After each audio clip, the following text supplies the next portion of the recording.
Halos lahat ng tao ay kumukuha ng litrato. Babae, lalaki,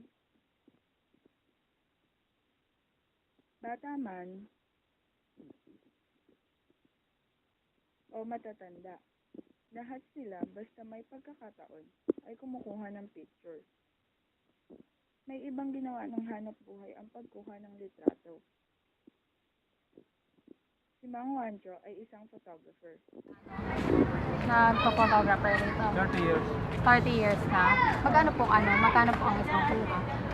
Dati, pa lang, 15 pesos. Tapos ngayon, 18, 50 pesos na ngayon.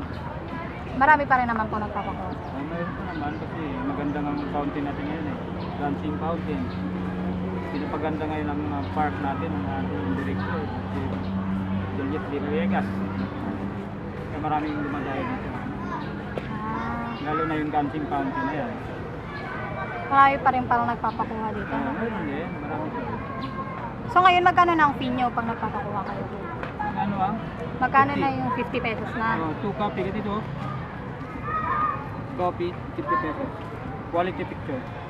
Yung fountain na yan, kuya, sa gabi lang yan. Oo, gabi. Pero marami sa atin nalibangan lamang ang photography.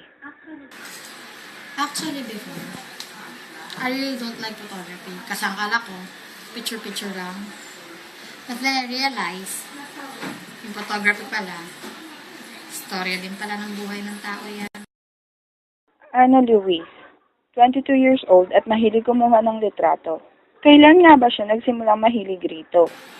I started photography 6 years ago. Ang akala ko nung una, yung mga photos ko, walang kwenta.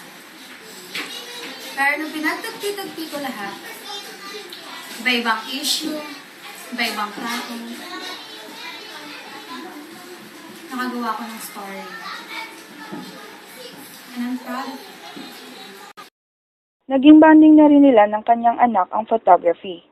Bakit nga ba siya nahilig rito? Masaya palang kumuha ng mga photos everyday. Bakit? Kasi everyday, iba-ibang nangyayari, iba-ibang storya. And sabi nga nila, every capture has its own story. That's why I love photography. Kasi may-picture out mo kung ano mangyayari sa mundo without nature, without people, without things. Mahiling siyang pumunta sa iba't ibang lugar kasama ng kanyang pamilya. Pero saan nga ba ang focus niya? Ngayon, ang focus ko is capturing every family moment. Kasi, gusto kong makita yung storya ng buhay ng bawat pamilya. Kung anong meron, kung anong wala.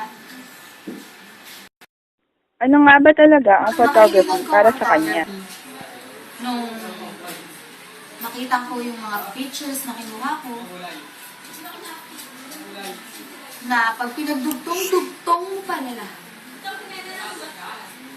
you can build up a new and an everlasting story. Actually, hindi ko naman siya gusto maging business. Gusto ko lang siya maging libangan. Kasi, ayokong pagkakitaan yung buhay at saka istorya ng bawat tao.